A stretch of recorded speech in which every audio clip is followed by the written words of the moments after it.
अस्सलाम वालेकुम। आज का हमारा टॉपिक है हेरिडिटरी स्पेरोसाइटोसिस। हेरिडिटरी स्पेरोसाइटोसिस नाम से जैसे पता चल रहा है कि इसके अंदर सेल्स हैं उनका स्फेरिकल हो जाना। स्फेरिकल मतलब गोल, गेंद की तरह गोल हो जाना, उसको कहेंगे हेरिडिटरी स्पेरोसाइटिस। मतलब आरबीसीज का स्फेरिकल शेप में कन्वर्ट हो जाना। वो क्यों कन्वर्ट होती हैं? जो आरबीसीज होती हैं उनको सेंटर से पिंच इन किया होता है, दबा के रखा होता है, बाइंड किया होता है कुछ प्रोटीन्स ने, जिसकी वजह से उनकी शेप ये होती है, नॉर्मल शेप। लेकिन अब इनके अंदर क्या होगा, ये जो प्रोटीन्स जब सेंटर से बाइंड करने वाली प्रोटीन्स है वो उनकी म्यूटेशन हो जाएगी। म्यूटेशन की वजह से वो अपनी स्ट्रेंथ खत्म कर देंगी, लूज कर देंगी, और वो बाइंड नहीं करेंगी। और जो आपका आरबीसी है, नॉर्मल सेल्स की जो ओवल शेप है, जो आपका स्फेरिकल गोल शेप है, उसमें कन्वर्ट हो जाएगा। इसको कहेंगे हेरिडिटरी स्पेरोसाइटोसिस। ये याद रखना कि इसका साइज ये देखो, ये छोटा सा है।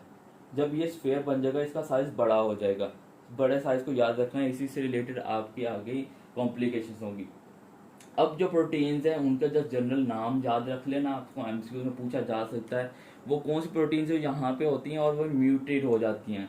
तो पहली आपकी प्रोटीन है वो जो म्यूटेट होती हैं, इसके अंदर एनकाइरिन प्रोटीन है। उसके अलावा प्रोटीन 42 हो सकती है, आपकी बैंड 3 प्रोटीन हो सकती है। लेकिन मोस्ट कॉमनली जो मोस्ट इंपॉर्टेंटली याद रखना है वो स्पेक्ट्रिन प्रोटीन्स है। स्पेक्ट्रिन प्रोटीन मत भूलना, ये आपको याद करनी है तो आप कर लेना, लेकिन स्पेक्ट्रिन प्रोटीन्स नहीं भूलनी।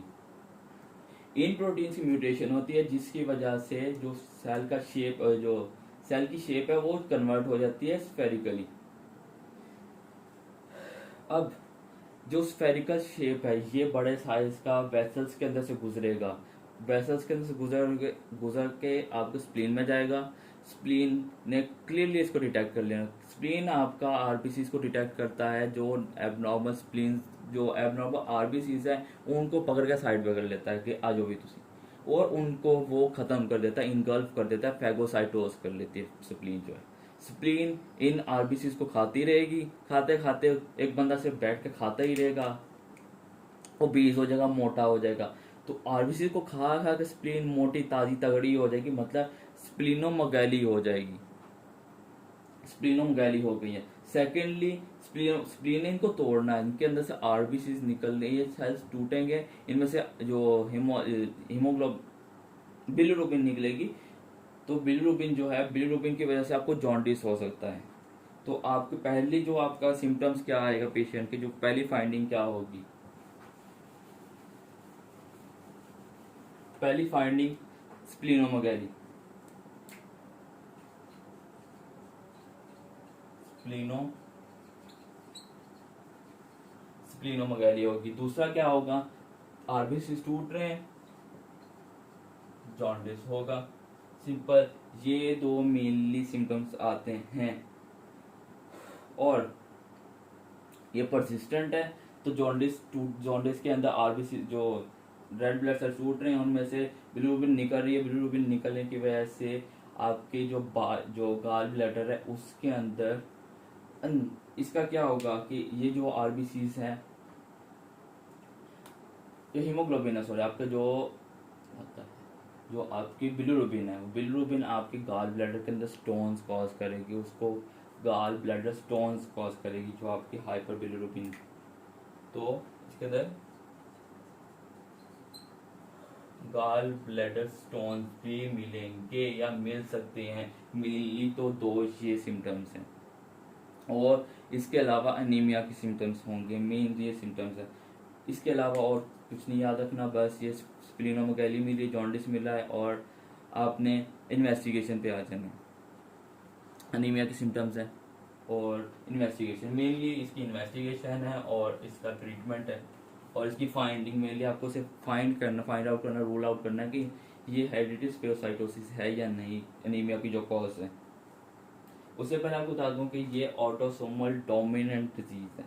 मतलब डिटेल में नहीं जाना, बस आपको ये याद रखना है कि ऑटोसोमल डोमिनेंट डिजीज है। ऑटोसोमल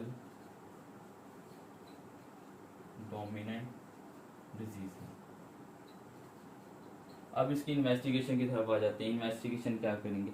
जब भी आपने सेल का साइज देखना है, उसकी शेप देखनी हो, उसकी शक्ल कैसी देखनी हो आपको, तो आप क्या करते हैं, पेरिफेरल स्मेयर करते हैं, फिल्म करते हैं। फिल्म देखना होता है तो उसे याद रखना, पेरिफेरल फिल्मिंग करते हैं, पेरिफेरल फिल्म करते हैं, इन्वेस्टिगेशंस कर रहे हैं आप, पेरिफेरल स्मीयर करेंगे, पेरिफेरल फिल्म करेंगे, उसके अंदर आपको आरबीसी का जो साइज है, शेप मिल जाएगा। वो आपका स्फेरोसाइटोसिस से याद रखना, स्फेरिकल शेप रेड सेल्स मिलते हैं।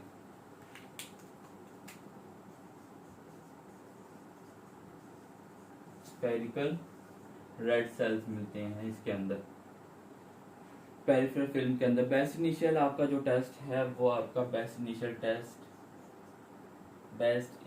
टेस्ट जो है वो आपका पेरिफेरल फिल्म ही है। इसके अलावा क्या करेंगे, अब जो स्पेरिकल शेप सेल्स हैं वो एक और डिजीज में मिलते हैं, मतलब मैंने आपको बताया था प्रीवियस वीडियो के अंदर कि ऑटो इम्यून, अब कोल्ड और वार्म ऑटो इम्यून डिजीज बताई थी जिसकी वजह से एनीमियाज हो रहे थे, तो उनकी वजह से भी हो सकता है। ये डिजीज है आपकी ऑटो इम्यून हिमोलिटिक एनीमिया।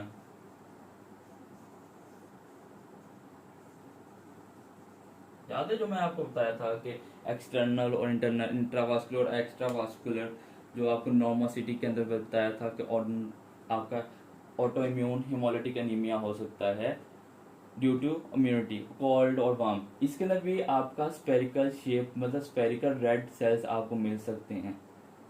तो दो डिजीज होगी, दोनों के अंदर एक ही चीज मिल रहा है। आप इसको रूल आउट करने के लिए क्या करेंगे, आप एक टेस्ट होता है कोम्स टेस्ट करवाएंगे।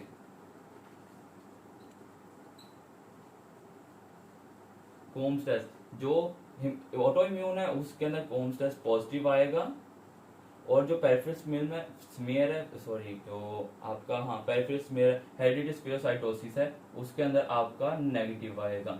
तो इसकी बेस पे आपने डिफ्रेंशिएट करना है ये ऑटो इम्यून डिजीज है या ऑटो इम्यून हिमोलिटिक एनीमिया है या हेरिडिटी स्पिरोसाइटोसिस है। मोस्ट एक्यूरेट इसका फ्लो स्पाइरोमेट्री है, जैसे ऐसे ही याद रख लें आप, most accurate flow spirometry. Important जो है वो यही है कि आपने रूल आउट करने के लिए उसका पेशेंट का पेरिफेरल स्मीयर किया था, उसके अंदर आपको मिले हैं आपको स्फेरिकल रेड सेल्स मिले हैं। अब बताओ कि ये कौन सी डिजीज है, नीचे हिस्ट्री दी होगी, हिस्ट्री के अंदर कहीं पे भी आप कोल्ड वार्म या auto immune disease, auto haemolytic anaemia लिखा होगा और सिम्टम्स मिक्स अप करके दिया होगा, तो आपने रूल आउट करने के लिए अंदर कोम्स टेस्ट का लिखा होगा, कोम्स टेस्ट पॉजिटिव है या नेगेटिव है, तो उसकी बेस पे आपने कंफर्म करना है ये कौन सी डिजीज है। पॉजिटिव है, कोम्स टेस्ट पॉजिटिव है तो वो ऑटो इम्यून डिजीज है, ये ऑटो इम्यून डिजीज है, और अगर नेगेटिव है तो वो हेरिडिटी स्पिरोसाइटोसिस है। ये आपकी इन्वेस्टिगेशन, आपको सिम्टम्स बता दिया, एनीमिया वाले सिम्टम्स है। इसका ट्रीटमेंट इसमें क्या हो रहा है, खुद देखें कि इसके अंदर हिमोलिसिस हो रही है मेनली ड्यू टू स्प्लीन। तो जो चीज कॉज कर रही है उसको ही खत्म कर दो, स्प्लीनेक्टोमी कर दो। आपका मोस्ट एक्यूरेट और बेस्ट इनिशियल भी यही होना चाहिए, आपने बस इतना याद रखना, मोस्ट एक्यूरेट इसका ट्रीटमेंट जो है वो स्प्लीनेक्टोमी है, स्प्लीन को रिमूव कर दो, स्प्लीनेक्टोमी।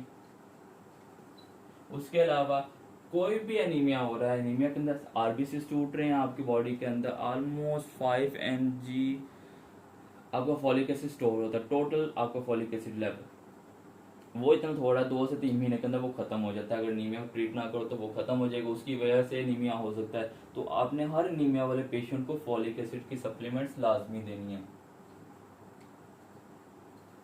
फॉलिक एसिड सप्लीमेंट्स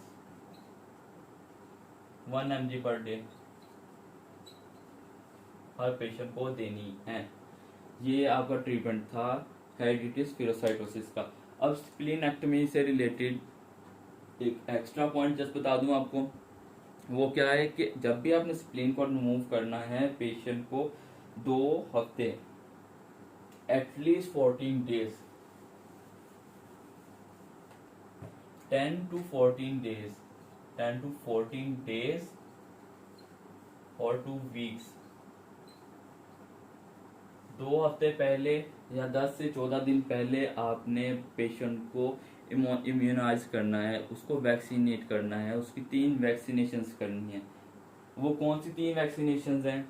आपके मेनिंजियोकोकल, आपके न्यूमोकोकल एंड एच इन्फ्लुएंजा।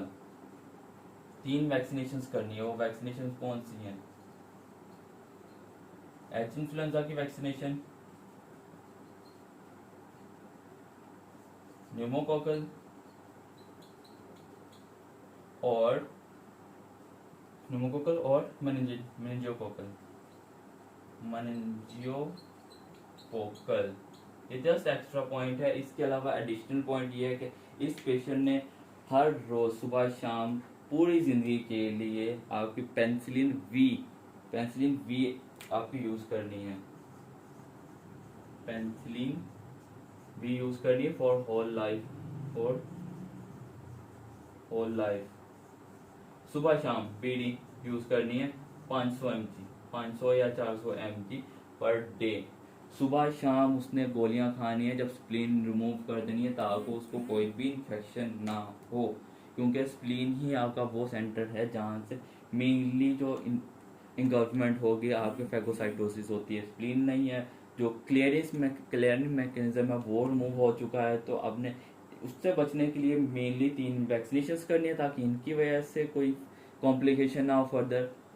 और पेंसिलिन भी देनी है प्रोफाइलेक्टिकली फॉर होल लाइफ। अगर पेंसिलिन नहीं यूज़ कर सकते तो फिर क्या करेंगे? कुछ पेशेंट्स होते हैं जो रेजिस्टेंट होते हैं पेंसिलिन से, या उनको एलर्जी होती है, तो फिर आप वो पेशेंट एरिथ्रोमाइसिन यूज़ कर सकते हैं। एरिथ्रोमाइसिन नहीं यूज़ कर सकते तो सेफ्ट्राइजोन यूज़ कर सकते हैं, बीडी।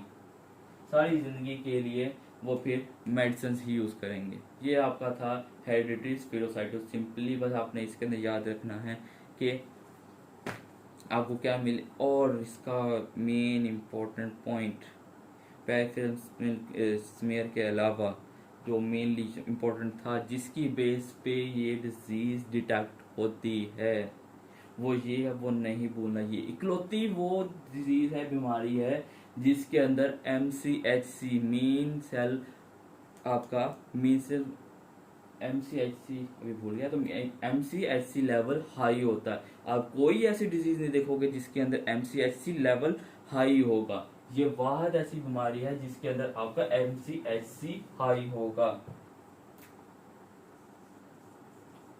MCHC हाई है मतलब ये कंफर्म है कि ये हेरिडिटरी स्पिरोसाइटोसिस है। आपको MCHC मिला है, आपने कुछ नहीं और भी देखना, सिंपली डायरेक्टली हेरिडिटरी स्पिरोसाइटोसिस के ऊपर टिक कर देना, आपका एमसीक्यूज नहीं गलत होगा, क्योंकि ये वाद ऐसी डिजीज है जिसके अंदर MCHC हाई होता है। ये आपका था हेरिडिटरी स्पिरोसाइटोसिस।